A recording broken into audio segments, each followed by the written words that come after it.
Hello everyone and welcome to a new video by Liminal Spaces Talks Music. Today I want to bring another record that I feel is kind of a lost record to everybody's attention. This is one that I discovered I think only like 2 or 3 years ago, and I discovered it because I went on an Arthur Brown kick. I'm pretty sure everybody's familiar with Arthur Brown. He's most known for the 67 hit Fire. And then he released an album, The Crazy World of Arthur Brown, which is a wonderful record, and a record that I would put very high up on my list of records that I would love to hear a remaster of. So I was on an Arthur Brown kick, and I learned that he had started a band called Kingdom Come. And Kingdom Come was the band that he was in through most of the early 70s. And I eventually found and purchased a box set, which I cannot put my hands on right now. I don't know where I put it. But it had all 3 of the Kingdom Come releases in it. It's a great box set, all remastered. It's how I'd recommend to get a copy of this. But the third record from Kingdom Come was so different than anything by Arthur Brown that had come before it. And it was so before its time. This record sounds like it came out in like the early to mid 80s. And the album that I am talking about is called Journey by Kingdom Come, that was released in April of 1973. And this album has a very unique claim to fame, and that is it is the first album to have every song, the entire album, is done by a drum machine. And the specific drum machine that is used on this album is a Bentley Rhythm Ace. And that is one of the reasons that this album sounds like it's so many years before its time, because of course drum machines would get huge in the 80s. But that's not the only reason. There is an experimentation on this record that is a type of experimentation that I associate a little bit more with the 80s than I do with the 70s. Now, 70s, of course, was very experimental, but there's an experimentalness to the experimental quality of the 70s is different than the experimental quality of the 80s, and so on and so forth. Each generation has its own kind of ideological view on music experimentation and what that looks like. And this is an album that came out in the 70s that sounds like it absolutely was made in the 80s. It's way more keyboard driven than any of Kingdom Come's or Arthur Brown's releases before this, and it sounds like it's definitely what I would call, I mean, it is psychedelic, but just throwing it in there as a, I think experimental is a better word than psychedelic. It is sci-fi music is really the best way that I can explain this. And this is one of these things that have to be heard to be believed. And it's not like the Pretty Things or Fuchsia in the sense that this is nowhere near as accessible as those 2 releases are. This is getting weird.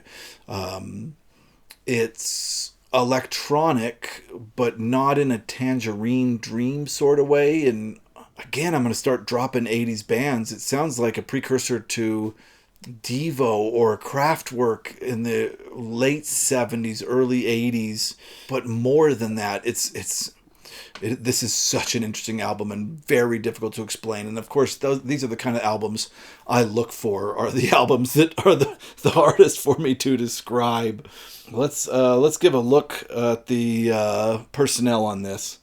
Arthur Brown, of course, is the vocals, and you can hear him throughout the record. He also does all the drum machine programming, and the drum machine really takes a center stage in this album, because with these new drum machines, they were kind of synthy in the sense that you could mess with the tempo, and it would create higher pitched noises, so the drums would suddenly become these weird space noises. Phil Shutt, later known as Phil Curtis, did bass guitar, percussion, and also backup vocals. Andy Dalby did electric guitar and vocals. And Victor Perino, I don't know if I'm saying his name right, did Mellotron, ARP 2600, EMS, VCS3, piano, theremin, percussion, and vocals. There you see a lot of the synth and kind of awesome keyboard sounds that this album does contain. Unfortunately, when it was released, it was largely ignored. I don't think people knew exactly what to do with it. And they even went on tour and took this drum machine with them. So there was no drummer on the tour, which I think just people had a really hard time comprehending at the time. So unfortunately, it never really made the splash that I feel like it could have, and really deserves to. Again, this is music. If you like stuff like Tangerine Dream and Hawkwind, science fiction music, I think you're really going to love this. This isn't the most accessible of forgotten albums that I'm going to bring up, but it is, in my opinion, just as good and really enjoyable. But it's for a slightly more unique taste, absolutely. Each of these songs are epics. Most of them on the album are, and I'm going to go over track by track these songs. There's only, I think, 7 songs on the album. So the first track on the album is called Time Captives, and it's over 8 minutes long, and this is absolutely where you should start on this record. Just start at the very beginning. Listen to this first song, and if this doesn't grab you, this album's not for you. This grabbed me. I was so taken with how great and weird this song was. And the drums are somewhere between drums and keyboards, and the tempo is speeding up and slowing down. It's so interesting. And the guitar here is almost more texture than it is lead instrument. It's really incredible. The lyrics are wild. We are time captains. We synthesize the race cars in your head, I think is what he's saying. I could be wrong. The song's called Time Captives, but they say we are time captains. Really wild, trippy stuff. Really fun. This is, in my opinion, the best song on the album, and that's always a strange choice. It's hard when an album leads with its best foot forward, because everything else is slowly less than that first track. So in this case, I maybe would have moved this around just a little bit, but that's fine. This is the best song on the album. This is followed by a small transition piece between the two larger epics that are on side 1 called Triangles. And it really is kind of just sci-fi sounds is the best way I can put it. They were just messing around with their equipment and making music that had never sounded like that before. Like, this is groundbreaking stuff. Although now there's probably a lot of stuff that sounds like it. Gypsy.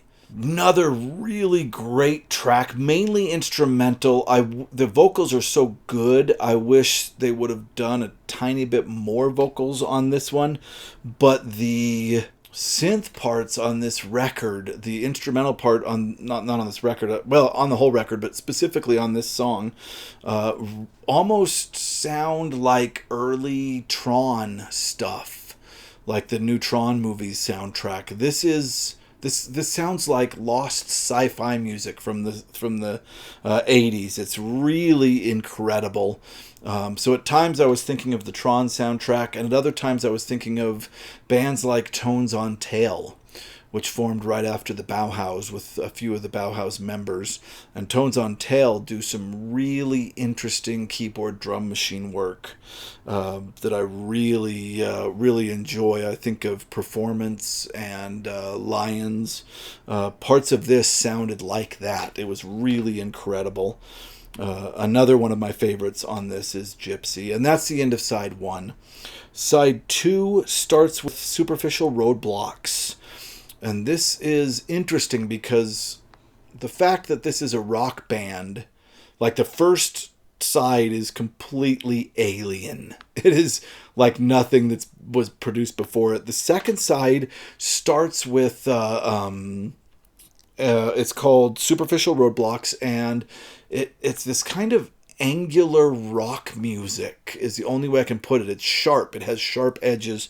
And as I was listening to it, it really reminded me of a lot of 80s bands, from pop 80s bands to experimental 80s bands. Parts of this vocally to me sound like Oingo Boingo. I know that's a crazy reference, but Arthur Brown's vocals and the angular guitar work in this remind me of Oingo Boingo, early Oingo Boingo. But parts of this really reminded me of The Residents, specifically The Residents commercial album, I think is the name of the album. It's got 40 songs. Every song is 1 minute long. And I swear picks up where this album left off. Truly, I think it's just a jump from this to that. It also reminded me of the early 90s Ween output. Specifically The Pod, their second record, and into Push the Little Daisies, Pure Guava, their third record. This sounds like Ween and The Residents. It sounds like the map for what these really experimental 80s, 90s bands ended up doing. Really incredible, epic tune. This is followed by another transition piece called Conception, but behind all the music in this, Arthur Brown is just screaming, and Arthur Brown's voice is incredible. This guy can sing.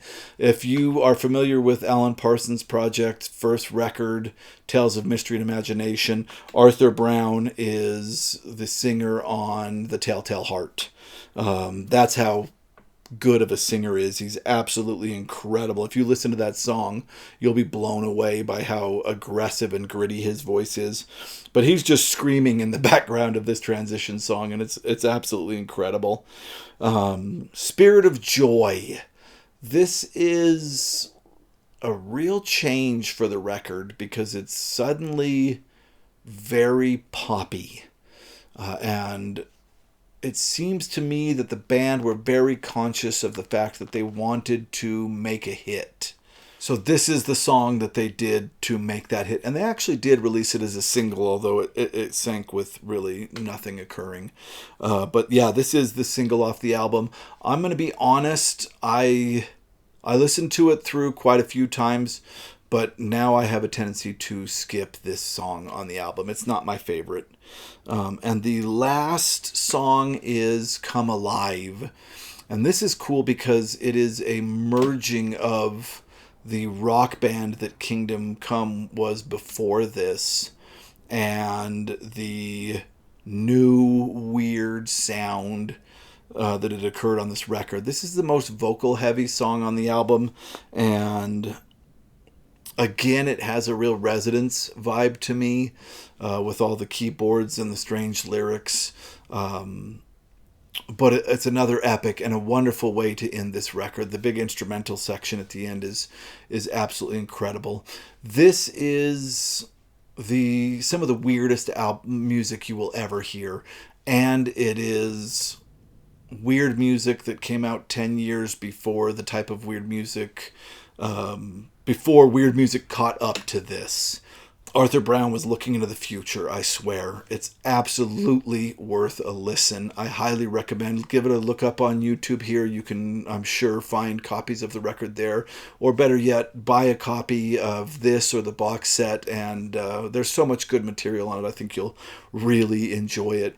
If you've heard this record and have an opinion on it, let me know. If this is your first time hearing it, after you listen, come back and tell us what you think. This is one of the stranger ones I'll present to you, but still one of my absolute favorites. All right, thank you for watching this to the end. If you liked it, click like. And if you like this kind of content, please subscribe, because we'll be making a lot more of it in the future. Thanks for watching.